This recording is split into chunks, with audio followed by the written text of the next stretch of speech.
IPCയുടെ ബ്ലഡാണ് നമ്മളിലുള്ളത്. എന്നിട്ട് ഞാൻ അവിടെ ചെന്നപ്പം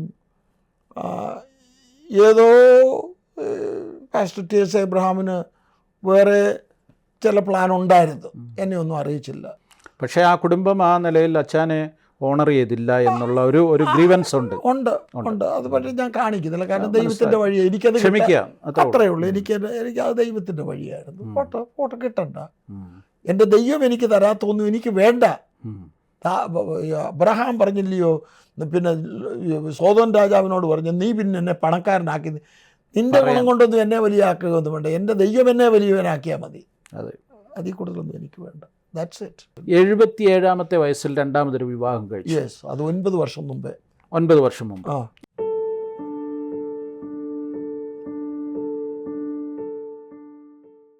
ഒരു ഇംഗ്ലീഷ് ചർച്ചിൻ്റെ പാസ്റ്ററായി ദീർഘവർഷങ്ങൾ പ്രവർത്തിച്ചു.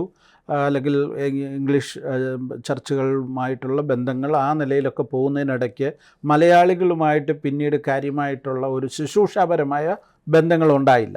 ഇല്ല, എനിക്ക് പിന്നെ ഉണ്ടെന്ന് പറഞ്ഞത് ഇന്ത്യയുമായിട്ട് ഡയറക്റ്റ് ആയിട്ടുള്ളത്, നേരിട്ട് ഇന്ത്യ പെന്തക്കോസ്ത് ദൈവസഭയുടെ ലീഡർഷിപ്പുമായിട്ട് വളരെ അടുപ്പമുണ്ടായിരുന്നു. വളരെ അടുപ്പം. അത് അന്നേരമാണ്. അത് 1990 ആണ് പാസ്റ്റർ TS എബ്രഹാം എന്നോട് പറഞ്ഞു, തങ്കച്ച, തമിഴ്നാടിനൊരു നല്ല ലീഡർഷിപ്പ് ഇല്ല, അത് വല്ലാതെ അങ്ങ് കിടക്കുക, തങ്കച്ചൻ ആ കാര്യം ഒന്ന് ഏറ്റെടുക്കാമോ എന്ന് ചോദിച്ചു.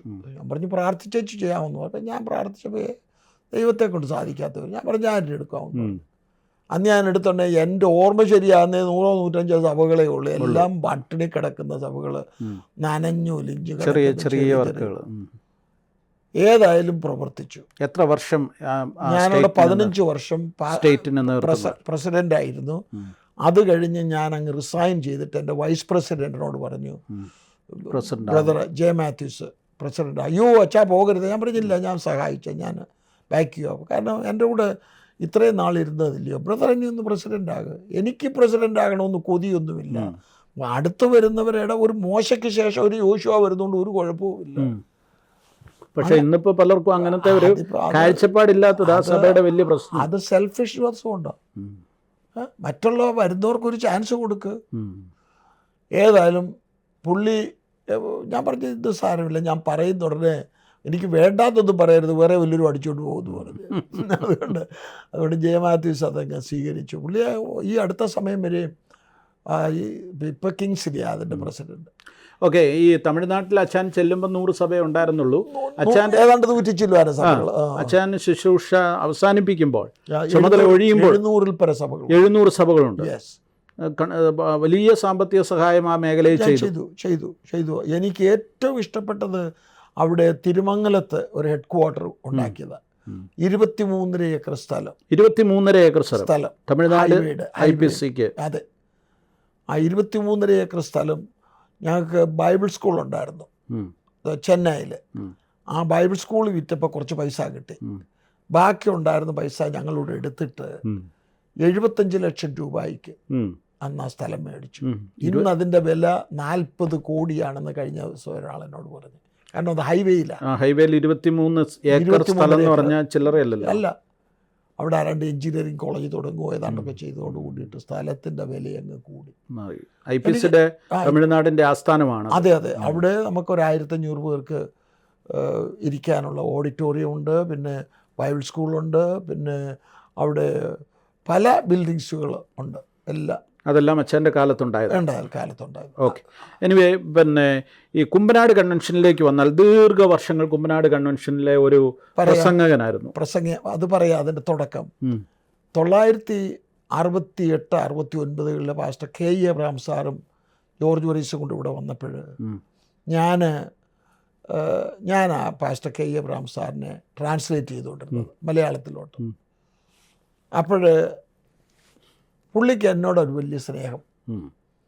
അപ്പം ഞങ്ങളുടെ വീട്ടിൽ വന്ന് താമസിക്കുന്നതിന് മുൻപ് ഇവിടെ ഒരു സ്വീഡിഷ് കാര്യം നടത്തിക്കൊണ്ടിരുന്ന ഒരു അപ്പാർട്ട്മെൻറ്റിലാണ് അവർ താമസിച്ചുകൊണ്ടിരുന്നത്. വെളിയിൽ നിന്ന് ഭക്ഷണവും മേടിച്ച് ഇങ്ങനെയൊക്കെ. അപ്പം ഞാൻ പറഞ്ഞു, അപ്പച്ച ഞങ്ങൾ ഇവിടെ ഉള്ള കാലത്തോളം അപ്പച്ചൻ എന്നെ അവിടെ താമസിക്കണ്ട, വീട്ടിൽ വന്നു. അതായത് കെ എബ്രഹാമും ജോർജ് വർഗീസും കൂടെ വിസിറ്റിങ്ങിന് വന്നിരിക്കുകയാണ്. Yes yes. അവർ സ്വീഡിഷുകാരുടെ അവിടെ താമസിക്കുന്നത്. ഞാൻ പറഞ്ഞു ഞങ്ങൾ ഇവിടെ താമസിക്കുമ്പോൾ വിളിച്ചു, അപ്പച്ചൻ അവിടെ താമസിക്കണ്ട, ഇങ്ങോട്ട്. അന്ന് അതിനുള്ള സൗകര്യമൊക്കെ ഉണ്ടായിരുന്നോ? ഇല്ല ഇല്ല ഇല്ല.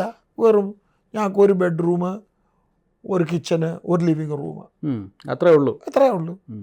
ഞാൻ പറഞ്ഞു അപ്പച്ചൻ അവിടുത്തെ. ഞാൻ പറഞ്ഞു ഉള്ള സൗകര്യത്തിൽ ഞാൻ അവർക്ക് എൻ്റെ ബെഡ്റൂം അവർക്ക് കൊടുത്തു. അപ്പച്ചൻ ഇവിടെ താമസിച്ചു. അത് വരുമ്പോൾ അങ്ങനെ 1-2 ദിവസമല്ലല്ലോ, മാസങ്ങളല്ലേ? 3 മാസം കണ്ടിന്യൂസ് ആയിട്ട് താമസിച്ചു. ഞാനും എൻ്റെ വൈഫ് അന്ന് വാൾ സ്ട്രീറ്റ് ജോലിയുണ്ട്. രാവിലെ ഞങ്ങളെങ്കിൽ ജോലിക്ക് പോകും. ജോർജ് വർഗീസും അപ്പച്ചനും അവിടെ കാണും. രാവിലെ അവർക്ക് ബ്രേക്ക്ഫാസ്റ്റ് ഉണ്ടാക്കി കൊടുക്കും. ഉച്ചക്കലത്തേക്ക് വല്ലതും ഉണ്ടാക്കി അവിടെ വെച്ചേക്കും. വൈകിട്ട് അപ്പച്ചനെയും കൊണ്ട് ജോർജ് വർഗീസ് ഇന്ന ബസ് സ്റ്റോപ്പിൽ വരണമെന്ന് ഞാൻ പറഞ്ഞിട്ടുണ്ട്. ഞാൻ അവർക്ക് മീറ്റിംഗ് അറേഞ്ച് ചെയ്ത് കൊടുക്കുന്നത്. ഇംഗ്ലീഷുകാരുടെ അമേരിക്കൻ ചർച്ചുകളിൽ അതുണ്ടാക്കി കൊടുക്കുന്നതിനുള്ള കാരണം തന്നെ പറയാം. സഭകൾ ഓപ്പൺ ചെയ്തത് പുള്ളി 68-69 ഇവിടെ വരുന്ന ഉടനെ എന്നോട് പറഞ്ഞു, ബ്രദർ ഞാനൊരു വലിയ കടഭാരമായിട്ടാണ് വന്നിരിക്കുന്നത്. ഞാൻ പറഞ്ഞു അപ്പച്ചാ പ്രാർത്ഥിക്കാം. അന്ന് മലയാളികളുടെ ചർച്ച ഒന്നുമില്ല. അതെ. അപ്പം ഞാനും ജോർജ് വർഗീസും ബ്രാട്ടെ അപ്പച്ചനും തങ്കമ്മയും ഞങ്ങൾ അവിടെ കുത്തിയിരുന്ന് പ്രാർത്ഥിച്ചു. ഞാനിപ്പോഴും ഓർക്കുന്നു. സാറപ്പച്ചൻ കട്ടിലേ ഇരിക്കുന്നു, ഞങ്ങൾ 3 പേരും താഴെ ഇരിക്കുന്നു. പ്രാർത്ഥിച്ച് എല്ലാവരും കരഞ്ഞ് പ്രാർത്ഥിച്ചു. കാരണം പുള്ളി നാട്ടിലെ ഒരു വലിയ കടഭാരത്തിലാണ് വന്നിരിക്കുന്നത്. അവിടെ ഡോർമിറ്ററി പണിതിൻ്റെ ലക്ഷക്കണക്കിന് കടമുണ്ട്. അപ്പം എന്നോട് പറഞ്ഞു, ബ്രദർ ഞാനൊരു കടഭാരത്തിലാണ് വന്നിട്ട്. പക്ഷേ നമുക്ക് പ്രാർത്ഥിക്കാവുന്ന. പ്രാർത്ഥിച്ചു കഴിഞ്ഞൊന്നേ എൻ്റെ കൂടെ വീറ്റൺ കോളേജിൽ പഠിച്ച ഒരു മനുഷ്യന്, അമേരിക്കയിൽ ഇവിടെ ഒരു പാസ്റ്റർ എന്നെ വിളിച്ചു, brother Samuel we are having a pastors conference today, do you want to come? ഇവിടെ ഒരു പാസ്റ്ററിൻ്റെ കോൺഫറൻസ് ഉണ്ട്, നിനക്ക് വരണമെന്ന് ചോദിച്ചു. ഞാൻ ചോദിച്ചു ഞാൻ വന്ന് അവിടെ എന്തോ ചെയ്യാനാന്ന് ചോദിച്ചു. അന്നേരം പറഞ്ഞു ഞാൻ നിനക്ക് 15 മിനിറ്റ് തരാമെന്ന് പറഞ്ഞു. ഞാൻ പറഞ്ഞു ഓക്കെ. എന്നാൽ ഞങ്ങളുടെ ബിഷപ്പും ഇവിടെ വന്നിട്ടുണ്ട്, ബിഷപ്പിനും കൊടുക്കാം 15 മിനിറ്റ്. അപ്പം ഞാൻ അപ്പച്ചനോട്, അപ്പച്ച എനിക്ക് 15 മിനിറ്റ് ഉണ്ട്, അപ്പച്ചനുണ്ട് 15 മിനിറ്റ്, എൻ്റെ 15 മിനിറ്റ് ഉണ്ട്, അപ്പച്ചന് തന്നേക്കാം. 30 മിനിറ്റ് ഉണ്ട്. ഞാൻ പറഞ്ഞു കത്തിച്ചോണമെന്ന് പറഞ്ഞു. പുള്ളി ഒരു ചിരിയൊക്കെ ചിരിച്ചു. അന്ന് രാത്രി ഞങ്ങൾ അവിടെ ചെന്നു. IPC ഉണ്ടായ കാര്യങ്ങളൊക്കെ വരാൻ അവിടെ ഉണ്ടായതും അന്ന് അത്ഭുതം പ്രവർത്തിച്ചതും ദൈവം അത്ഭുതം പ്രവർത്തിച്ചതും ഒരു സഹോദരിയെ മുഖപാപ്പ് കടിച്ചതും വിഷമിറങ്ങിയതും ഒക്കെ ഉള്ള അപ്പച്ചൻ പറഞ്ഞു, വിദഗ്ധമായിട്ട് പറഞ്ഞു, ശുദ്ധമായിട്ട്. അത് ഞാൻ ട്രാൻസ്ലേറ്റ് ചെയ്തു. അതങ്ങ് ഏറ്റു. 42 പേരുണ്ടായിരുന്നു അവിടെ പാസ്റ്റേഴ്സ്. ഈ 42 പേര് അന്ന് അപ്പച്ചനൊരു സ്തോത്രാഴ്ച എടുത്തു. ഒടുവിലൊരു പ്രാസംഗികനുണ്ടായിരുന്നു, അയാൾ പ്രസംഗിച്ചുമില്ല. എന്നിട്ട് അത് കഴിഞ്ഞ് 42 പേര് 42 സഭകളിലും പ്രോഗ്രാം ഉണ്ടാക്കി. അടുത്ത 3 മാസം എടുത്തു. കണ്ടിന്യൂസ്. അല്ല നോയിക്കോ ദൈവത്തിൻ്റെ വഴി. ഒരു മലയാളിയുമില്ല. എന്നിട്ട് ഞാൻ ജോലി, തങ്കമ്മ വീട്ടിലോട്ട് പോകും, ഞാൻ പോർട്ട് അതോറിറ്റിയിലോട്ട് പോകും. കാരണം രാത്രി അവിടെ ചെല്ലണമെന്നാണ് പറഞ്ഞേക്കുന്നത്. അവിടെ അവരുമായിട്ട് എൻ്റെ പകലെനിക്കുള്ള ജോലി സുഖമാണ്. ഞാൻ ഇന്ന ബസ് ഇന്നടത്ത് ചെല്ലും, ഇന്ന ബസ്, ഇതൊക്കെയാണ് നമ്മുടെ പരിപാടി. അപ്പം ഞാൻ അടുത്ത ആ 3 മാസം മുഴുവൻ അദ്ദേഹത്തിന് ട്രാൻസ്ലേറ്റ് ചെയ്തു. അങ്ങനെ ട്രാൻസ്ലേറ്റ് ചെയ്തപ്പോഴാണ് പുള്ളി എന്നോട് പറഞ്ഞ്, ബ്രദർ ഇന്ത്യയിലേക്ക് വരണം, നമ്മുടെ കൺവെൻഷന് ട്രാൻസ്ലേറ്റ് ചെയ്യണം, പ്രസംഗിക്കണം. ബ്രദറിൻ്റെ പുള്ളി പറഞ്ഞൊരു വാചകം, ദൈവം എന്നെ വിളിച്ചപ്പോൾ ഉണ്ടായിരുന്ന ഒരു ശക്തിയേറിയ ഒരു കൃപയാണ് ദൈവം ബ്രദറിന് തന്നിരിക്കുന്നത്, പ്രാർത്ഥിച്ചോണം, ഉപയോഗിക്കണം. അതൊക്കെ എനിക്ക് വളരെ എൻകറേജ്മെൻ്റ് ആയിരുന്നു.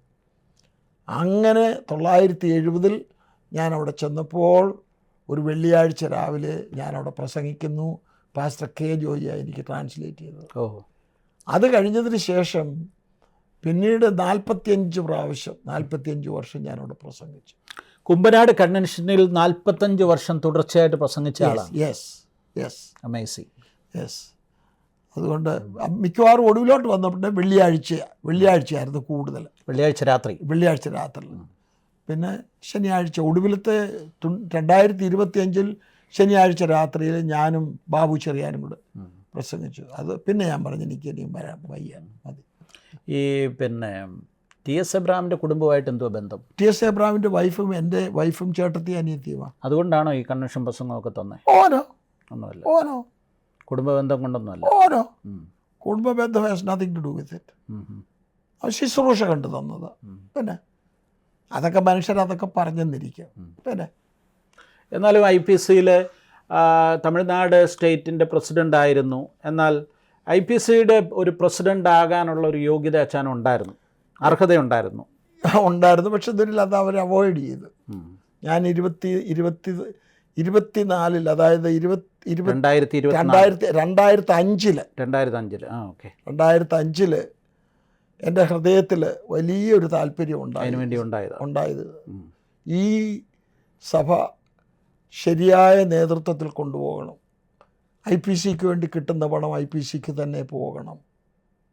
ആ ദൃഢനിശ്ചയത്തോടുകൂടെ ഞാൻ ഇവിടുന്ന് പ്രാർത്ഥിച്ചു, കർത്താവേ സമയമാണെന്ന രീതിയിൽ. അന്ന് ഞാൻ തമിഴ്നാടിൻ്റെ പ്രസിഡൻ്റായിട്ടിരിക്കുക. അപ്പോൾ പ്രസിഡൻ്റായിട്ടിരിക്കുക ഇവിടെ ഡോർ ഓഫ് ഫെയ്ത്തിൻ്റെ ഇവിടുന്ന് ഞാൻ എന്നെ കഴിവതിലൊക്കെ സഹായിക്കുക. IPC-യുടെ ബ്ലഡാണ് നമ്മളിലുള്ളത്. എന്നിട്ട് ഞാൻ അവിടെ ചെന്നപ്പം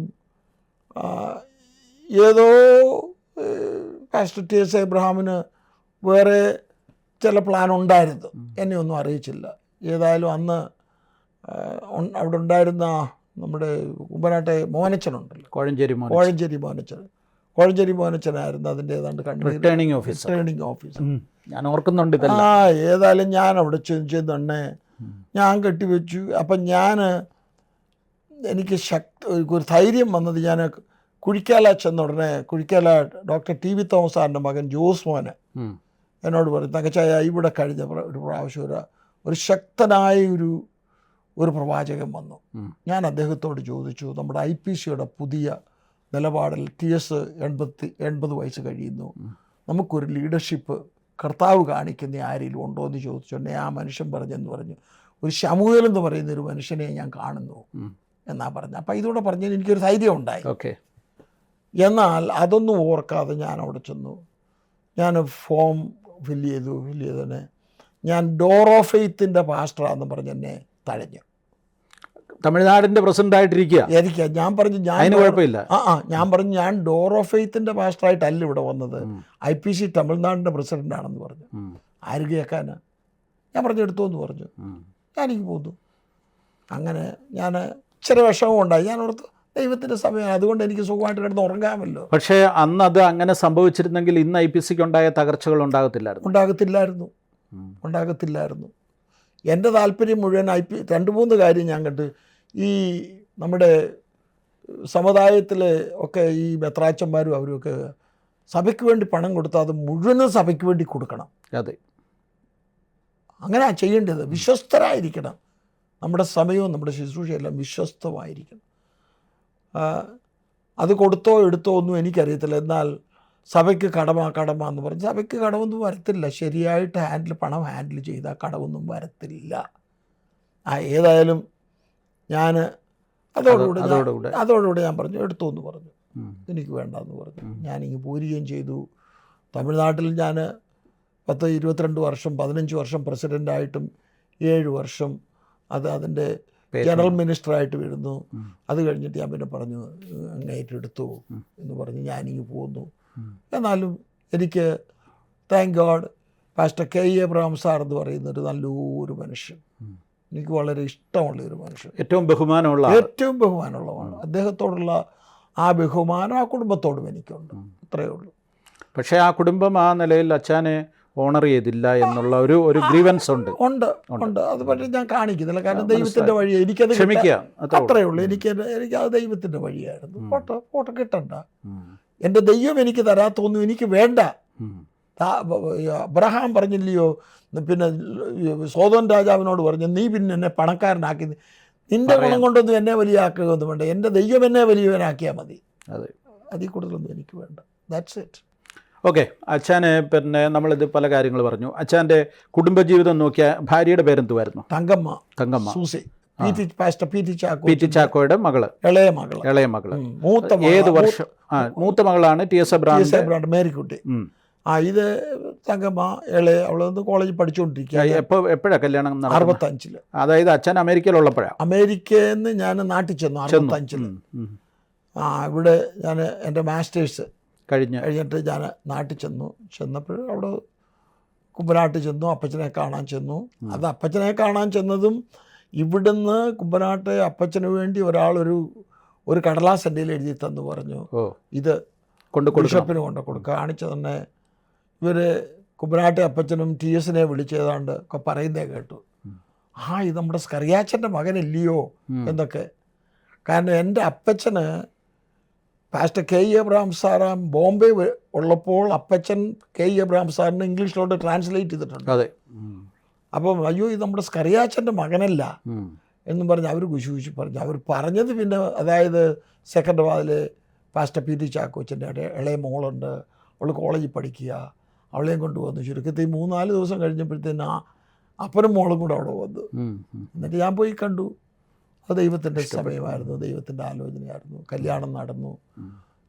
ഓഗസ്റ്റ് മാസം 4-ാം തീയതി ഞങ്ങൾ കണ്ടു. 12-ാം തീയതി കല്യാണം കഴിഞ്ഞു. 28-ാം തീയതി ഞാൻ അമേരിക്കയ്ക്കും തിരികെ പോന്നു. പിന്നെ 1 വർഷം കഴിഞ്ഞ് ആ തങ്കമ്മ ഞാൻ ഇവിടെ കൊണ്ടുവന്നു. നിങ്ങൾക്ക് എത്ര മക്കള്?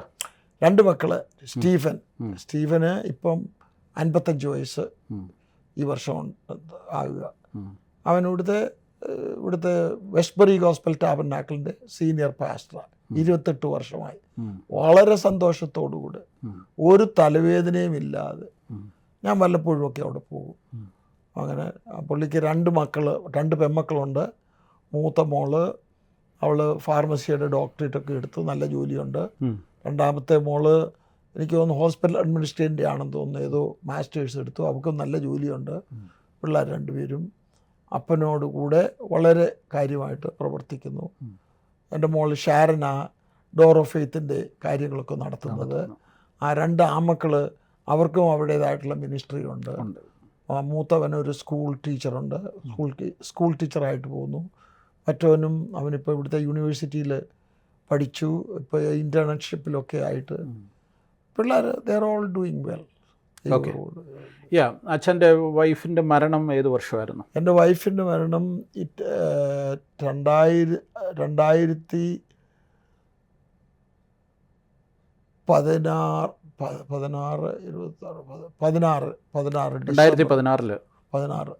ഡിസംബർ. കുറേ കാലം സുഖമില്ലാതെ കിടന്നിരുന്നു. അതെ, 50 വർഷം ഞങ്ങൾ ഒന്നിച്ച് താമസിച്ചു. 65 മുതൽ ഒന്നിച്ച് താമസിച്ചു. അപ്പോൾ ഷുഗറിൻ്റെ കോംപ്ലിക്കേഷന്, ഓപ്പൺ ഹാർട്ട് സർജറി, ഇതൊക്കെ നടന്നതാണ്. ഞങ്ങൾ വളരെ വെരി ഹാപ്പി, വളരെ സന്തോഷമായിട്ട്. ആ പുള്ളിക്കാരത്തിയുടെ പോക്കോട് കൂടിയിട്ട് ഞാൻ അടിഞ്ഞുപോയി. അങ്ങനെ ഞാൻ ദൈവത്തോട് പ്രാർത്ഥിച്ചു, ദൈവം എനിക്ക് വേറെ കർത്താവിൻ്റെ ഒരു ദാസിയെ കൊണ്ടു തന്നു. അച്ഛനെ എത്രാമത്തെ വയസ്സിലാണ് ഒരു സെക്കൻഡ് മാരേജിലേക്ക് പ്രവേശിക്കുന്നത്? ഞാൻ 77-ാമത്തെ വയസ്സിൽ. 77-ാമത്തെ വയസ്സിൽ രണ്ടാമതൊരു വിവാഹം കഴിച്ചു. യെസ്, അത് 9 വർഷം മുമ്പേ. 9 വർഷം മുമ്പ്. അപ്പോൾ അങ്ങനെ ഒരു വിവാഹത്തെ ഉൾക്കൊള്ളാൻ മക്കൾക്ക് ബുദ്ധിമുട്ടില്ലായിരുന്നു? ഒരു കുഴപ്പമില്ല. ദൈവത്തിൻ്റെ ആത്മാവ് എന്നോട് സംസാരിച്ചത്. ആളിൻ്റെ പേര് വരെ വന്ന് പറഞ്ഞു. ഓക്കെ. അതായത് ഇന്ന ആളിനെ ഇന്ന പേരാണെന്ന് പറഞ്ഞു. പക്ഷേ ന്യൂയോർക്കിലെ മലയാളി പെന്തിക്കോസുകാർക്ക് അത് വലിയ ബുദ്ധിമുട്ടായിരുന്നു. അവർക്ക് ബുദ്ധിമുട്ടാണ്. നമ്മൾ അവരുടെ ബുദ്ധിമുട്ട് നോക്കി അല്ലല്ലോ ജീവിക്കുന്നത്. ഇതുവരെയായിട്ട് ഇവരുടെ ബുദ്ധിമുട്ടൊന്നും ഞാൻ നോക്കിയിട്ടില്ലല്ലോ. എന്നോട് കർത്താവ് ഒരു കാര്യം പറഞ്ഞാല് തിരുവായ്ക്ക് എതിർവായുണ്ടോ? എനിക്ക് തോന്നുന്നില്ല. കർത്താവിനോട് പറഞ്ഞു, ഒരു അറിയപ്പെടാത്ത ഒരു കർത്താവിൻ്റെ ദാസനെ നാട്ടിൽ നിന്ന് ഇവിടെ ന്യൂയോർക്കിൽ കൊണ്ടുവന്നു. അയാളിപ്പോഴും നാട്ടിലാണ്.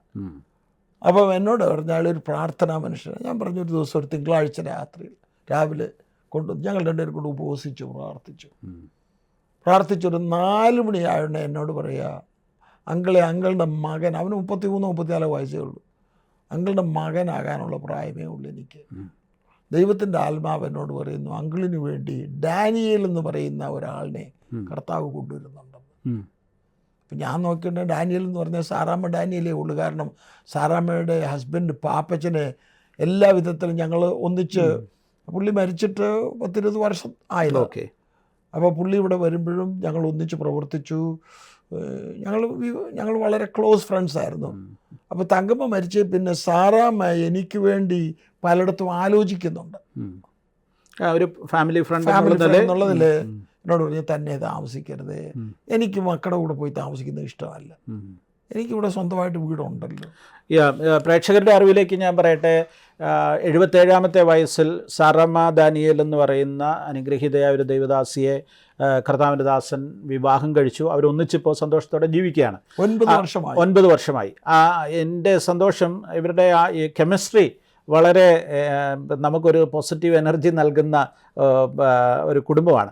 അപ്പം സറാമാൻറ്റി കൂടെ ഇന്ന് ഞാൻ ഒന്നിച്ചിരുന്ന് ഇത് പറയണം, ഈ ഇൻ്റർവ്യൂവിൽ ഇത് പറയണം എന്നായിരുന്നു എൻ്റെ ആഗ്രഹം. പക്ഷേ സറാമാൻറ്റി ചെറിയ പനിയും ഫ്ലൂ ഒക്കെ ആയിട്ട് ഇരിക്കുകയാണ്. അതുകൊണ്ട് മാത്രമാണ് ഇന്നിപ്പോൾ ഇവിടെ ഒന്നിച്ച് ജോയിൻ ചെയ്യാൻ പറ്റാത്തത്. എനിവേ, ഈ കുടുംബത്തെ പ്രാർത്ഥനയിൽ ഓർക്കുക. പ്രത്യേക കർത്താവിൻ്റെ ദാസൻ വളരെ ശക്തമായി ഒരു കാലഘട്ടം മുഴുവൻ കർത്താവിൻ്റെ നാമത്തിനു വേണ്ടി ഇന്ത്യയിലും അമേരിക്കയിലും അതിശക്തമായി പ്രയോജനപ്പെട്ട അനുഗ്രഹീത ദൈവദാസന. എനിക്കിനി ഇത് പറഞ്ഞ് അവസാനിപ്പിക്കുമ്പോൾ ചോദിക്കാനുള്ള ചോദ്യം, ഇന്ത്യ പെന്തക്കോസ്ത് ദൈവസഭ വല്ലാത്തൊരു പ്രതിസന്ധിയിലൂടെ കടന്നു പോവുക. അച്ഛന് കൺസേൺ ഇല്ലേ, വേദനയില്ലേ? എനിക്ക് വേദനയുണ്ട്. എന്നാൽ എനിക്ക് ഒരേ ഒരു സംഭവം, എനിക്കിതിൻ്റെ അകത്ത് യാതൊരു ഇടപാടുമില്ലല്ലോ എന്നുള്ളതാണ്. കാരണം അതിൻ്റെ അകത്ത് കയറിയാൽ നമ്മൾ മേല് നോക്കും. എന്നാൽ ചെയ്യാനുള്ളത്, ഇവർ ഈ കമ്മിറ്റി മീറ്റിങ്ങും ആലോചന കുത്തിയിരുന്നിട്ട് കുത്തിയിരുന്ന് പ്രാർത്ഥിര്. അതെ, അവരൊന്ന് ദൈവസന്നിധിയിൽ വിനയപ്പെടും, ഒന്ന് വിനയപ്പെട്ട്, ഒന്ന് താഴെ. നമ്മുടെ നാട്ടിൽ പറയുമല്ലോ, ഒരു നാഴി മറ്റൊരു നാഴിക്കകത്ത് കയറുകയില്ല. ഒന്ന് താഴ് കൊടുക്കുക. ഇതാർക്കും വിട്ടുകൊടുക്കുകയില്ല. ഞാൻ പണ്ട് കുമ്പനാട്ട് പ്രസംഗിച്ചപ്പോൾ ഞാൻ ഒരു കാര്യം പറഞ്ഞു. അത് പലപ്പോഴും ഞാനത് ഓർക്കുന്ന, അതായത് നമ്മുടെ നാട്ടിൽ ഈ ആടിനെ കറക്കാൻ നേരത്ത് 3 പേരുടെ ആവശ്യമുണ്ട്. ഒന്ന്, അതിൻ്റെ ഒരു കാലെ പിടിക്കാൻ ഒരാൾ വേണം, മറ്റേ കാലെ പിടിക്കാൻ ഒരാൾ വേണം, കറക്കാൻ അമ്മയും വേണം. അപ്പം ചുരുക്കത്തിൽ ഇവിടെ IPC ഒരു ഗ്രൂപ്പ് ഒരു ഇടത്ത് പിടിക്കുക, മറ്റേ ഗ്രൂപ്പ് മറ്റേടത്ത് പിടിക്കുക, പക്ഷെ ആശ കറക്കുകയും. ഇതായിപ്പോ വല്ലാത്ത പിന്നെ ഞാൻ പണ്ട് ഞാൻ കുമ്പനാട്ട് പ്രസംഗിച്ചതാ. അത് ഒന്ന് താണുകൊടു തന്നെ, ഇത് കർത്താവിന്റെ വേലയാ. ഈ അച്ഛൻ ഇവരോടൊന്നും ഇപ്പം എല്ലാവരും പേഴ്സണലി ബന്ധമുള്ളവരല്ലേ? അച്ഛൻ ഇപ്പം വത്സന ഇബ്രാഹിം ആണെങ്കിലും എല്ലാവരും അച്ഛൻ്റെ ഏറ്റവും അടുത്ത ആളുകളും ബന്ധുക്കളും ഒക്കെയാണ്. ഒന്ന് പറഞ്ഞുകൂടെ ഈ കാര്യങ്ങൾ? ഞാനത് പറഞ്ഞാൽ എടുക്കുകയില്ലല്ലോ, ഞാൻ പറഞ്ഞാൽ എടുക്കുകയില്ല. കാരണം ഞാൻ പറയാം, എനിക്ക് ഇവരോടെല്ലാം സ്നേഹമാണ്. എന്നോട് ആരെന്ത് ദോഷം ചെയ്താലും എനിക്ക് അവരോട് സ്നേഹമാണ്. കാരണം എനിക്ക് അവരോട് സ്നേഹമുള്ളത് കൊണ്ടാണ് എനിക്ക് പ്രാർത്ഥിക്കാൻ തുടങ്ങി. ആ പ്രാർത്ഥിക്കാൻ ഒരു ലജ്ജയും ഇല്ലാത്തത്. ഈ വിഷയത്തിന് വേണ്ടി പ്രാർത്ഥിക്കുന്നുണ്ട്. എല്ലാ ദിവസവും പ്രാർത്ഥിക്കുന്നുണ്ട്. IPC വിശ്വാസികളോട് അച്ഛന് പറയാനുള്ള ഒരു ഉപദേശം ഒന്ന് പറഞ്ഞു. IPC വിശ്വാസികളോട് ഇന്ന് ഈ സ്ഥാനവും മാനവും ഒന്നും നോക്കാതെ ദൈവസന്നിധി താണിരുന്നൊന്ന് പ്രാർത്ഥിര്. പഴയ കാലത്തെ ആ പ്രാർത്ഥന ഇന്ന് നമുക്കില്ല. പ്രാർത്ഥനയെക്കുറിച്ച് പ്രസംഗമുണ്ട്, പ്രാർത്ഥനയെക്കുറിച്ച് ക്ലാസ്സുണ്ട്, സെമിനാറുണ്ട്, പുതിയ ആളുകളെ കൊണ്ടുവരുന്നുണ്ട്. ഇതൊന്നുമല്ല പൊന്നെ, കുത്തിയിരുന്നൊന്ന് പ്രാർത്ഥിര്. വിഷയങ്ങൾക്ക് പരിഹാരമുണ്ട്. അല്ലാതെ നമ്മളെല്ലാം പ്രാർത്ഥിക്കണം കേട്ടോ, ഇതൊന്നും ഈ പരിപാടിയൊന്നുമല്ല. തമ്പുരാനെ കളിപ്പിക്കുക. ഇതൊക്കെ ഈ ക്ലാസ്സും പ്രസംഗവും ഒക്കെ ഒന്ന് കുറഞ്ഞിട്ട് കുത്തിയിരുന്ന് കർത്താവേ 2 ദിനവൃത്താന്തം 7:14 പറയുന്ന പോലെ എൻ്റെ ജനം തന്നെ താഴ്ത്തി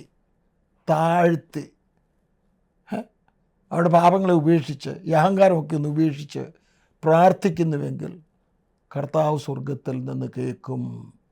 വഴിയില്ലാത്തടത്ത്. കാരണം ഇത് തീയിൽ കുരുത്തതാ. നമ്മുടെ IPC തീയിൽ കുരുത്തതാ, ഒന്നുമില്ലാതെ കുരുത്തതാ. ഇന്ന് അനുഗ്രഹിക്കപ്പെട്ട ഒരു സഭയായിട്ട് മുന്നോട്ട് വന്നപ്പോൾ പിശാച് വിടുകയില്ല.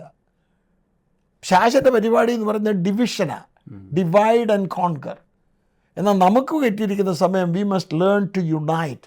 ഒന്നിച്ചു കൂട്ടി, ആ സഹോദരനെയും ഈ സഹോദരനെയും കൂടി ഒന്നിച്ചു കൂട്ടിയിട്ട് ദൈവസ്നേഹത്തിൽ. ഇവിടെ പണ്ട് ഞങ്ങളുടെ ഒരു കുഴിക്കാല ഒരു ഡ്രോയിങ് സാർ ഉണ്ടായിരുന്നു. പുള്ളി പറയുമായിരുന്നു, ഈ കാണപ്പെടുന്ന സഹോദരനെ സ്നേഹിക്കാത്ത കാണപ്പെടാത്ത ദൈവത്തെ എങ്ങനെയാണ് സ്നേഹിക്കുന്നത്? ഞാൻ പലപ്പോഴും ഇത് ഓർക്കുന്നുണ്ട്. സഹോദരന്മാരൊന്ന് സ്നേഹിക്കാൻ പഠിക്കുക. നമ്മൾ പെർഫെക്റ്റായിട്ടൊന്നുമല്ല. ഞാനും സാങ്കുട്ടിയും തമ്മിൽ ചിലപ്പോൾ അഭിപ്രായ വ്യത്യാസം മാറ്റി നിർത്തിയേച്ച് നമുക്കൊന്ന് സ്നേഹിച്ചുകൂടെ? ആ സ്നേഹവും ഇപ്പം ഞാൻ പറയുന്നത് അങ്ങോട്ട് സ്വീകരിച്ചെല്ലുന്നൊരു ഞാൻ പിണങ്ങണമെന്നൊന്നുമില്ല. അല്ല, അഭിപ്രായ വ്യത്യാസങ്ങൾ ഉണ്ടാകാം. അത് അഭിപ്രായ വ്യത്യാസം നല്ലതാ, അതിന് ഒരു കുഴപ്പവുമില്ല. കോമൺ ആയിട്ട് സഭയുടെ കാര്യം വരുമ്പോൾ യോജിക്കേണ്ട മേഖലകളിൽ യോജിക്കണം. എന്നാൽ അത് ഇല്ലാതെ ഞാൻ വലുതാകണം, എനിക്ക് ജയിക്കണം, ഇതിനകത്ത് ജയിക്കുന്നത് പിശാചേ ഉള്ളൂ. അതെ. അല്ല, ദൈവദാസന്മാർ ദൈവസന്നിധിയിൽ എല്ലാവരുടെ കയ്യിലും ഉണ്ട് തെറ്റ്. ഒരാളെ മാത്രം ഒരാൾ തെറ്റ്, ഒരാൾ തന്നെയല്ല. ഓക്കെ, അച്ചാൻ്റെ ലൈഫിൽ അച്ചാന് സംതൃപ്തനാണോ ഇതുവരെയുള്ള ജീവിതത്തിൽ? ആബ്സല്യൂട്ട്ലി. അതെ. ഞാൻ പലരോടും പറയുന്ന I M A satisfied customer. ഞാൻ വളരെ തൃപ്തിയാണ്. എനിക്ക് ഒരു പുറകോട്ട് നോക്കുന്നുണ്ട്, എനിക്ക് ഒരു റിഗ്രറ്റുമില്ല. ഇപ്പം തന്നെ കർത്താവിൻ്റെ വേലയ്ക്ക് വേണ്ടി ഇന്ത്യയിൽ എന്തെങ്കിലും ചെയ്യണമെന്നുണ്ടായിരുന്നു. തമിഴ്നാട്ടിൽ പ്രവർത്തിച്ചത് ദാറ്റ് ഈസ് എൻ്റെ ഏറ്റവും വലിയൊരു ഇൻവെസ്റ്റ്മെൻ്റ് ആയിരുന്നു. എനിക്കത് വലിയ സന്തോഷമുണ്ട്, വളരെ തൃപ്തനാണ്. എൻ്റെ കുടുംബജീവിതത്തിലും എനിക്ക് തൃപ്തൻ. എൻ്റെ കുഞ്ഞുങ്ങളെല്ലാം ദൈവത്തെ സേവിക്കുന്നു. എൻ്റെ വൈഫ് 50 വർഷം കഴിഞ്ഞ് ദൈവസന്നിധി പോയി. ദൈവം എന്നെ വെറുതെ വിട്ടില്ല, എനിക്ക് വേറെ ഒരാളെ കൊണ്ടെത്തുന്നു. നമ്മുടെ ശുശ്രൂഷ ഭംഗിയായിട്ട് പോരണേ നമുക്ക് തന്നെ ഒക്കുന്നത്, നമുക്ക് ഒരാൾ കൂട്ടുന്നു പ്രാർത്ഥിക്കാനൊക്കെ വേണം. അതുകൊണ്ട് നമുക്ക് ഒന്നുകൊണ്ടും വിഷമിക്കാനില്ല, കർത്താവ് പ്രവർത്തിക്കും. ദൈവം എനിക്ക് നല്ല നല്ല സന്ദർഭങ്ങളെ തന്നിട്ടുണ്ട്. എൻ്റെ കഴിവോ എൻ്റെ പ്രാപ്തിയോ ഒന്നും വെച്ചുകൊണ്ടല്ല, കർത്താവ് വിശ്വസ്തനായതുകൊണ്ട്. അല്ലാതെ ഞങ്ങൾക്കിവിടെ അമേരിക്കയിൽ വരാനോ ഇവിടുത്തെ സുഖം അനുഭവിക്കാനോ ഒന്നും. ഞാൻ ഒരു അമേരിക്കയിൽ വന്നിട്ട് എനിക്ക് ഞാൻ ഓർക്കുന്ന 61 വന്നിട്ട് എൻ്റെ കയ്യിലുണ്ടായിരുന്ന $8 ഉണ്ടായിരുന്നു. ആ $8 ഏതാണ്ട് 10-20 ദിവസം എൻ്റെ സൂട്ട് കേസിൽ വെച്ചുകൊണ്ടിരുന്നു. ഒരു ഉപവാസ പ്രാർത്ഥന ബൈബിൾ സ്കൂളിൽ നടക്കുക, അവിടുത്തെ ആവശ്യത്തിന് വേണ്ടി ഈ $8 എടുത്ത് ഞാൻ ആ ബൈബിൾ സ്കൂളിന് കൊടുത്തു. പിന്നെ ഒന്നുമില്ല. അന്ന് രാത്രി മുഴുവൻ പ്രാർത്ഥിച്ചു, നാളെ എനിക്ക് തലമുടി വെട്ടണമെന്ന് പറഞ്ഞു. പിറ്റേ ദിവസം രാവിലെ എവിടുന്നോ ഒരു സ്ത്രീ വന്ന് അവിടെ വന്ന് പ്രാർത്ഥിച്ചു. അവർ വന്ന് എനിക്കൊരു $1 തന്നിച്ചു പോയി. ആ $1 കൊണ്ടുപോയി തലമുടി വെട്ടിച്ചേച്ച് കഴിക്കുന്നതിന് ഞാൻ അവിടെ വന്നിട്ട് അവിടെ ഒരു സ്പാനിഷ് മാസ്റ്റർ എൻ്റെ സ്കൂളിൽ വിളിച്ച് പറയുക, കഴിഞ്ഞ ദിവസം പരിശുദ്ധാത്മാഭിഷേകം പ്രാപിച്ച നിങ്ങളുടെ ഒരു സ്റ്റുഡൻറ്റിൻ്റെ സാക്ഷി കേൾക്കണം, ഇന്ത്യയിൽ നിന്ന് വന്ന്. എന്നെ വന്ന് കൊണ്ടുപോയി. അന്നെനിക്ക് ഇംഗ്ലീഷ് അറിയത്തില്ല, പ്രാർത്ഥിച്ചു. ദൈവം എനിക്ക് 5 മിനിറ്റ് നേരം ഭാഷയില്ലാതിരുന്ന് എനിക്ക് 45 മിനിറ്റ് നേരം സംസാരിക്കാനുള്ള അതിൽ പിന്നെ എൻ്റെ വായ അടഞ്ഞിട്ടില്ല. എനിക്ക് ഇംഗ്ലീഷ് ഭാഷ ഒരു വിഷമവുമില്ല. എനിക്ക് സംസാരിക്കുന്നതിന് വേണ്ടി നല്ല ദൈവം തന്നതാ. അങ്ങനെയൊക്കെ എനിക്ക് തന്നത് മുഴുവൻ ദൈവമാണ് തന്നത്. എനിക്ക് എൻ്റെ ഭാര്യയെ തന്നത് ദൈവം, എൻ്റെ കുഞ്ഞുങ്ങളെ തന്നത് എൻ്റെ ദൈവം എനിക്ക് തന്നതല്ല. അതുകൊണ്ട് എനിക്ക് ഒരു നിരാശയില്ല. ഓക്കെ, അനുഗ്രഹീതനായ ഒരു ദൈവദാസൻ്റെ സുദീർഘമായ ജീവിതാനുഭവങ്ങളാണ് 2 എപ്പിസോഡുകളിലൂടെയായി നമ്മൾ കേട്ടത്. അതിശക്തമായി ദൈവകരങ്ങളിൽ ഉപയോഗിക്കപ്പെട്ടു. ജീവിതത്തിൻ്റെ വിവിധ കാലഘട്ടങ്ങളിലൂടെ കടന്നുപോയപ്പോഴൊക്കെയും ദൈവം അത്ഭുതകരമായി അതിശയകരമായി നടത്തി എന്നുള്ളതാണ് ഏറ്റവും പ്രധാനപ്പെട്ട കാര്യം. ഈ അനുഗ്രഹീതനായ ദൈവദാസനെയും അദ്ദേഹത്തിൻ്റെ കുടുംബത്തെയും പ്രാർത്ഥനയിൽ ഓർക്കുക. ദൈവം വീണ്ടും ധാരാളമായ അനുഗ്രഹങ്ങൾ കൊണ്ട് നിറയ്ക്കട്ടെ. എല്ലാവർക്കും ഒരിക്കൽ കൂടെ നന്ദി. ദൈവം എല്ലാവരെയും അനുഗ്രഹിക്കട്ടെ. Thank you. God bless you all. Thank you.